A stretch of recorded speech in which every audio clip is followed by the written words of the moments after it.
আমি এখানে এসেছি হচ্ছে মেঘনা কন্যা যে সিনেমাটা লাস্ট ইয়ার রিলিজ পেয়েছিল, সেইটার জন্য আমি নমিনেশন পেয়েছি বেস্ট ফিল্ম অ্যাক্ট্রেস হিসেবে। তো যদি অ্যাওয়ার্ডটা পাই সেটাতে ভীষণ খুশি হব, কারণ আমার এত বছরের কেরিয়ারে এই প্রথম আমি নমিনেশন পেয়েছি। সো আপনারা আমার জন্য দোয়া করবেন। আর সামনে আমি তো ওটিটি করি, ফিল্ম করি এবং থিয়েটার করি।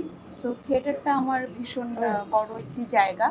সো দোয়া করবেন যাতে ভালো ভালো চরিত্র করতে পারি এবং নারী কেন্দ্রিক সিনেমা যাতে হয় এবং সেগুলোতে যাতে আমরা অভিনয় করার সুযোগ পাই, যারা আমরা থিয়েটার করি আমাদের ব্যাকগ্রাউন্ডটা অভিনয়ের থেকে আসা। জি,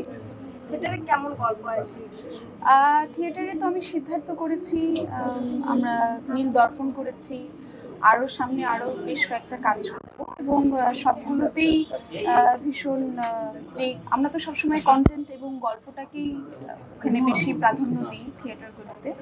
সো দোয়া করবেন এবং আপনারা যারা থিয়েটার দেখতে আসেন, আমি চাইবো যে বাংলাদেশের মানুষ যেমন সিনেমা দেখতে আগ্রহী হচ্ছে তেমন যাতে থিয়েটার দেখতেও আগ্রহী হয় এবং আমরা থিয়েটার শিল্পীরা যাতে প্রফেশনালি কাজ করতে পারি এবং সিনেমা করার আরো বেশি বেশি সুযোগ পাই। আপু বরবাদ মুভিটা কি আপনি দেখেছেন সাকিব ভাই? জি, আমি দেখেছি এবং দুবার দেখেছি। আপু সাকিব খানের তাণ্ডব, জি, একটা তাণ্ডবের একটা টিচার ভাইরাল হয়েছে, এটা কি না আমি সো সরি, এখনো আমি তাণ্ডবের এটা দেখার সুযোগ হয়নি। সামনে দেখেছি। আপনাকে যদি সাকিব ভাইয়ের সাথে কোনো মুভি করার অফার পান তাহলে আপনি কি রাজি হবেন?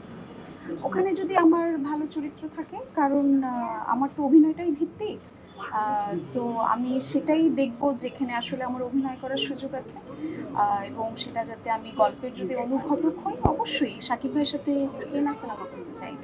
আচ্ছা আপু, আপনারা দেখেছেন যে সেলিব্রিটি ক্রিকেট লিগে যে পোশাক নিয়ে কথা হয়েছে, এই জায়গাটিতে আসলে আপনি কি বলতে চান? আসলে কি পোশাক সে পরেছে সেটি কি আসলে ঠিক ছিল নাকি আইনি যে নোটিশ দিয়েছে সে আসলে বলল? দেখেন, এক একজনের ব্যক্তিগত মত প্রকাশের বিষয় এটা এবং তার রুচির বিষয়, সেটা নিয়ে আসলে আমার মনে হয় না কোনো মন্তব্য করা ঠিক হবে। আর এটা আমার কাছে এটাই মনে হয়।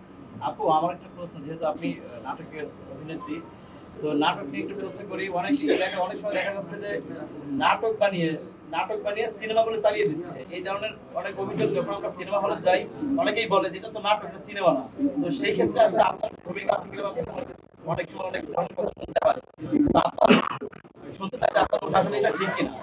দেখেন, এখন তো আমরা আসলে ঘুরে দাঁড়ানোর চেষ্টা করছি।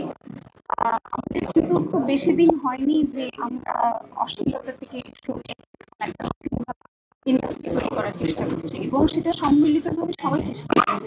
যেমন সাকিব ভাই চেষ্টা করছে, অভিনেত্রীরা চেষ্টা করছে, চেষ্টা করছে, প্রযোজকরা চেষ্টা করছে, পরিচালকরা চেষ্টা করছে এবং আমাদের নাটকের ইন্ডাস্ট্রির সবচেয়ে বড় বাঘা বাঘা যারা ডিরেক্টর আছেন তারা কিন্তু এখন সিনেমা করছেন।